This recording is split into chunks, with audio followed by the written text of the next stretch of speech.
Silakan dinikmati, ucap Yen dan hendak beranjak pergi, namun wanita itu dengan cepat memanggilnya lagi. Tunggu, ucapnya membuat langkah Yen terhenti dan langsung menghampiri wanita itu lagi. Ada apa Nyonya? Tanya Yen. Saya ingin tahu namamu. Siapa namamu? Ucap wanita itu lambat. Nama saya Yen, Nyonya. Ternyata ini memang benar dia. Pantas saja Taeyong langsung menyuruhku datang ke sini. Pada wanita itu yang tak lain adalah Nyonya Kim, ibu Taeyong. Apakah kita pernah bertemu sebelumnya? Tanya Nyonya Kim menatap gadis di depannya itu lega.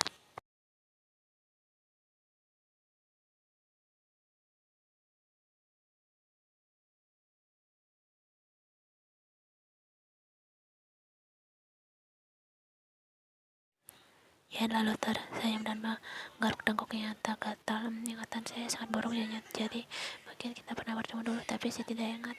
Ucapnya sembari tersenyum kikuk. Nyonya Kim hanya tersenyum tipis lalu mencoba kopi buatan Yen. Dia terkejut karena rasanya sangat enak. Sebagai pecinta kopi, Nyonya Kim sangat menyukai rasa kopi ini. Kopi ini kamu sendiri yang meraciknya.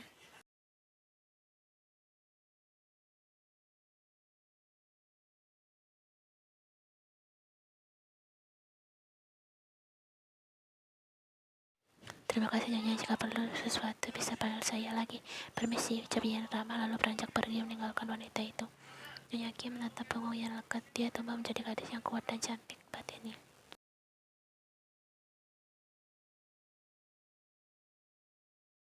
Setaris Taeyong datang memasuki ruangannya. Semua perintah Anda sudah kami laksanakan, Tuan. Bagus, jika pihak mereka menelpon kemari, bilang saja kita sudah tidak tertarik bekerja sama dengan perusahaan Choi. Tarik semua uang investasi kita di perusahaan itu. Batalkan semua proyek kerjasama. Kuman pria yang sedang duduk. Baik Tuan, permisi. Setaris pun beranjak dari ruangan Taeyong. Taeyong kemudian berbalik menghadap ke meja kerjanya. Dia meraih laptopnya dan langsung mengerjakan sesuatu. Dia akan melakukan kemampuannya sebagai hackernya sekarang.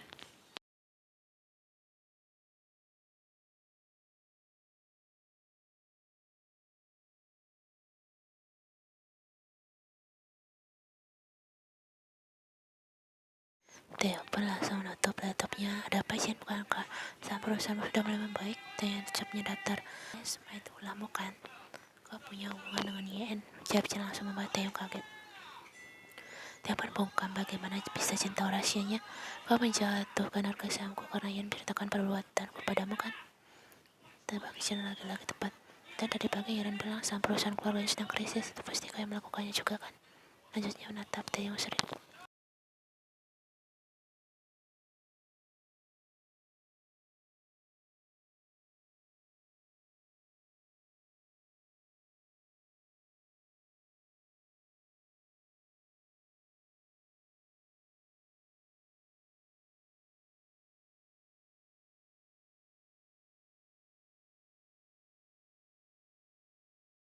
Kenapa kau menyamar menjadi sopir? Kau sudah membohongi Yen, ucap Jen pelan.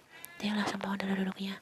Itu semua karena kau sudah sangat menyakitinya sehingga dia jadi trauma jika dekat dengan orang kaya. Terpaksa aku menyamar menjadi orang miskin agar bisa dekat dengannya.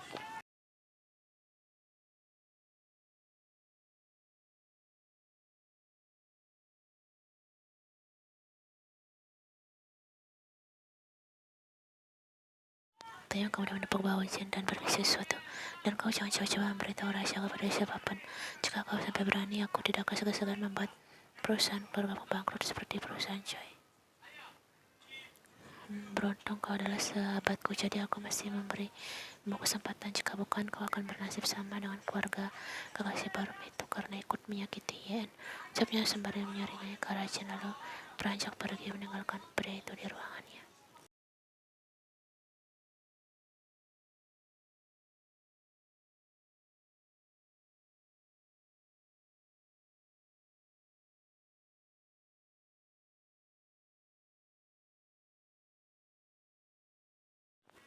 Dia kembali duduk di sebuah kursi panjang di taman dekat kantornya. Dia pun mengambil ponselnya di saku dan hendak menelpon Yen. Namun tiba-tiba ada panggilan masuk membuat dia yang mengurungkan niatnya menghubungi Yen. Oma, batinnya dan langsung menekan tombol hijau.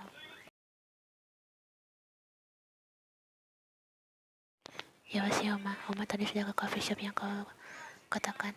Alis dia yang pun terangkat dan menegakkan gaya duduknya. Bagaimana? Dia gadisnya waktu itu kan Oma? Serunya.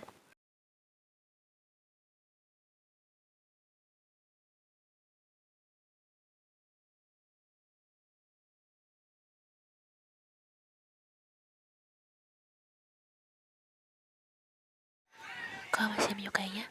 Tentu saja, Oma. Bahkan sekarang kita sudah menjalin hubungan. Oh, Jinja, kenapa kau tak menceritakannya pada Oma? Ini sekarang aku lagi cerita pada Oma. Sekali-sekali bawa dia ke rumah agar bisa bertemu dengan Oma dan apa. Sekalian Oma ingin minum kopi enak buatan gadis itu lagi. Sepertinya sekarang aku tidak bisa membawanya ke rumah Oma.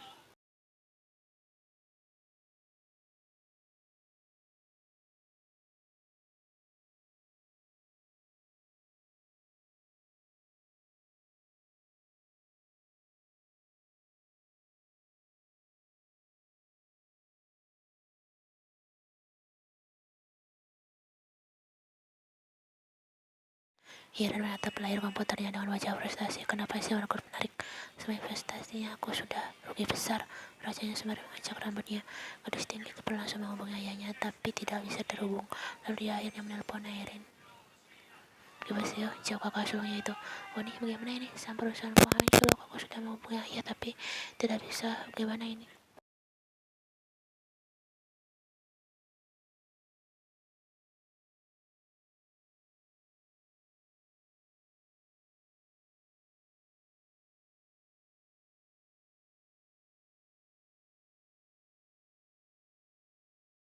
Aku takut kantorku pilot, Tony.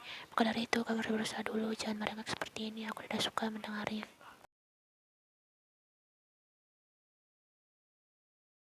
Heri langsung mendatangi kantor dia untuk membicarakan masalah perusahaannya, kenapa pria itu menarik seluruh investasi dan membatalkan semua proyek kerja sama secara tiba-tiba.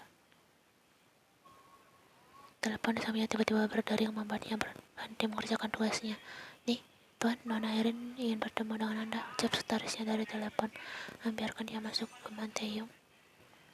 Erin pun membuka pintu ruangan Taeyong dan melihat pria tampan itu sedang fokus pada layar komputernya, membuatnya berdebar-debar seketika. Pandangan Taeyong terangkat dan memilih gadis itu tengah menghampirinya.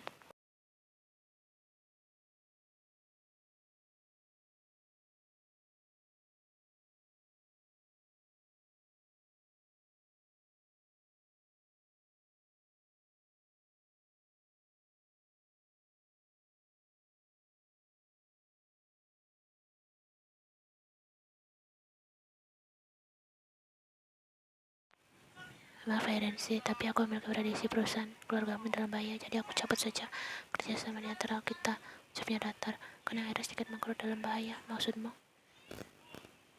Dia menghela nafas panjang. Setelah aku perhatikan harga sahammu tidak bagus, selain lalu saja turun. Jadi menurutku lebih baik aku menjalin kerjasama dengan perusahaan lain saja yang lebih menguntungkan.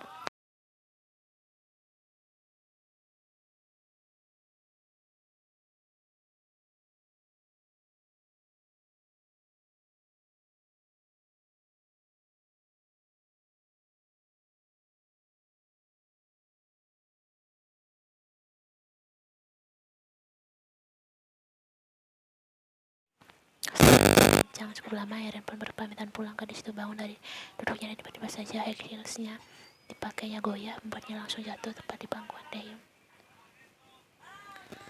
Ringis Eren dan langsung sadar bahwa tangannya bertumpu pada sesuatu gundukan yang terasa.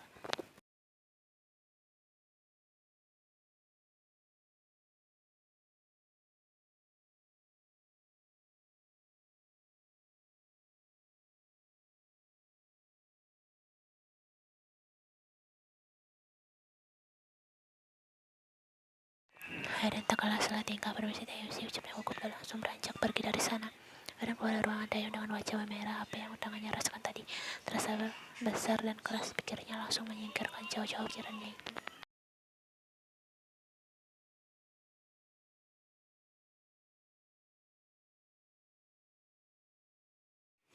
Kafe yang sudah hampir mau tutup, tapi gadis itu belum melihat penampakan Taeyong di luar sana. Jangan-jangan pria itu tidak menjemputnya hari ini. Benar saja, hingga kafe sudah tutup, Taeyong belum juga kelihatan wajah tampannya yang penuh menghubungi kekasihnya itu. Dia masih berkutat dengan laptopnya. Dia sedang melakukan rencananya pada perusahaan Shui, dan besok atau lusa perusahaan itu pasti sudah tiada. Telepon berbunyi, dia menulis sekilas dan langsung teringat jika sekarang sudah jam. Ia menutup kafenya, terpaksa dia tidak bisa menjemput gadis itu.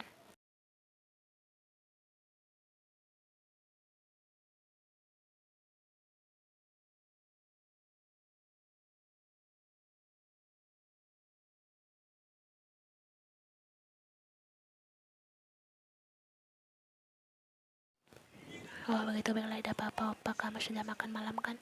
Sudah sayang. Oh ya, berikan aku alamat apartemenmu, kau belum memberitahuku sayang. Oh ya opa, nanti akan aku kirim lewat pesan. Baiklah, selamat malam sayang, selamat malam opa.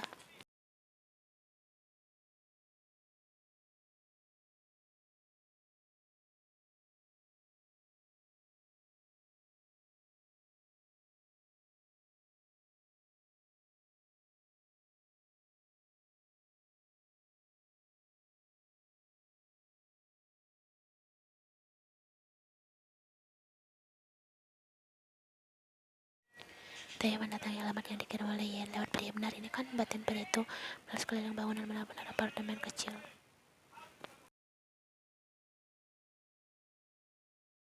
Bahkan dia bisa menebak ada beberapa apartemen di bangunan itu. Teh pun masuk ke dalam dan mencari tempat kekasihnya. Semoga saja dia belum tidur jam segini.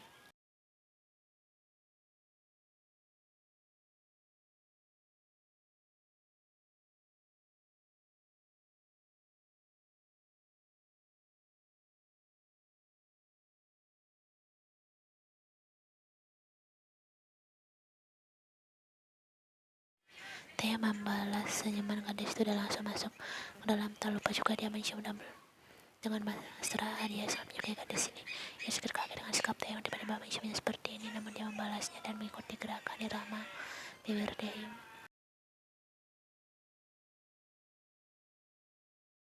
Ia sedikit kaget dengan sikap Taehyung tiba-tiba menciumnya seperti ini, namun dia membalasnya dan mengikuti gerakan irama bibir Taehyung. Setelah puas, akhirnya Taehyung melepaskan ciumannya, menatap bibir ini langsung memerah karena ulahnya.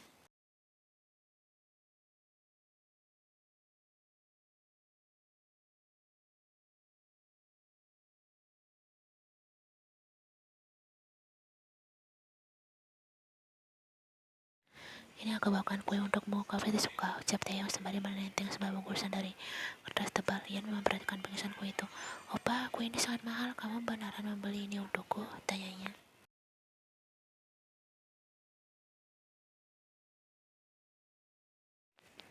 Oh itu dari majikanku, aku tak suka kue jadi aku memberikannya untukmu, woman Taehyung ke aku. Oh begitu, gemau opa, aku suka, seru Ian tersenyum manis.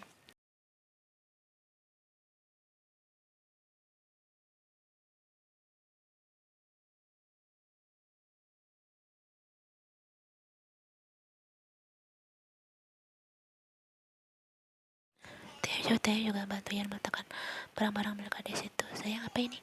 Tanya Taehyung sembari tersenyum evil. Mata Ian langsung melebar melihat pada itu sedang memegang pakaian dalam. Ais, letakkan kembali opa, jangan dibuat-buat mainan, serunya dengan pipi memerah. Ternyata ukurannya besar juga ya, goda Taehyung terus membuat gadis itu salah tingkah. Ya opa, rengek Ian dengan suara melengkingnya. Akhirnya selesai juga, kemudian langsung melepaskan tubuhnya di tempat tidur. Baju-bajumu juga sangat banyak, apakah semua wanita seperti itu? Tanya Taehyung terheran dengan jumlah pakaian gadis itu mencapai 2 lemari besar.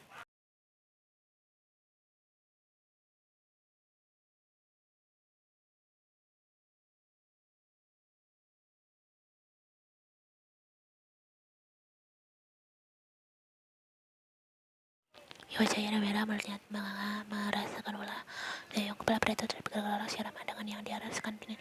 Lidah Taehyung sedang menikmati es krim.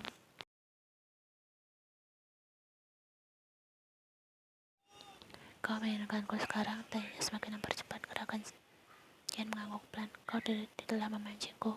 Jari Taehyung pun berhenti dan menepuk pinggang ramping Ian. Berbaliklah.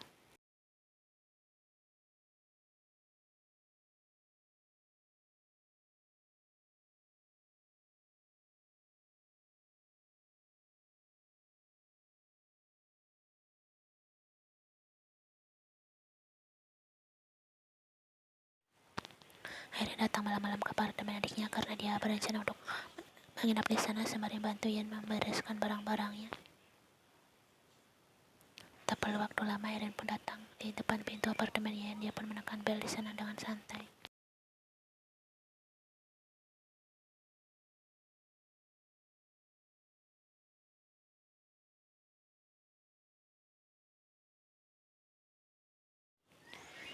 Siapa yang datang malam-malam gini? Tanya-tanya dengan wajah terkejutnya.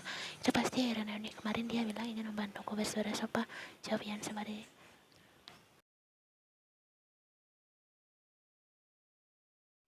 mata Tiang langsung lebar. Apa, Erin? Serunya. Yun ngangguk. Persantai, weh, kamu akan bertemu dengan noniku sekarang. Teh menganggur tangkunya, aku belum siap bertemu dengan kakakmu, aku malu. Kenapa harus malu? Yoni Erin sangat baik kok, berbeda dengan Iya dan Noni. Jelas Ian merapikan dan mengikat rambut panjangnya tinggi. Dia ada teler putih jenjang gadis tua kalau Erin saja tidak datang. Aku sembunyi saja ya, aku belum siap, kumohon.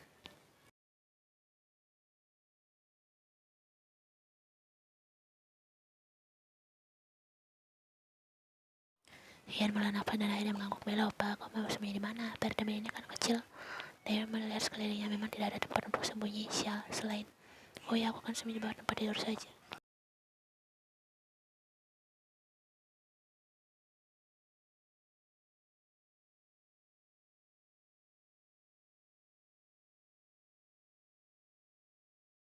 Ian membuka pintu dan benar saja yang datang adalah Erin. Gadis cantik itu langsung tersenyum dan memeluknya erat.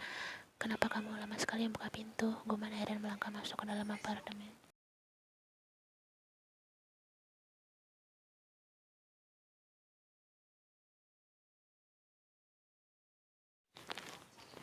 Namun langkahnya terhenti saat melihat sebuah sandal laki-laki ada di depan. Oh, sandal milik siapa ini? Itu milikku nih, aku baru selesai beres-beres. Cincah, ukurannya seperti bukan ukuran kakimu. Aku memakainya dan ukuran besar ini lebih lega rasanya. Erin melihat sekeliling, keadaan di sana sudah sangat rapi. Cepat juga kamu beres-beresnya, sudah jadi serapi ini.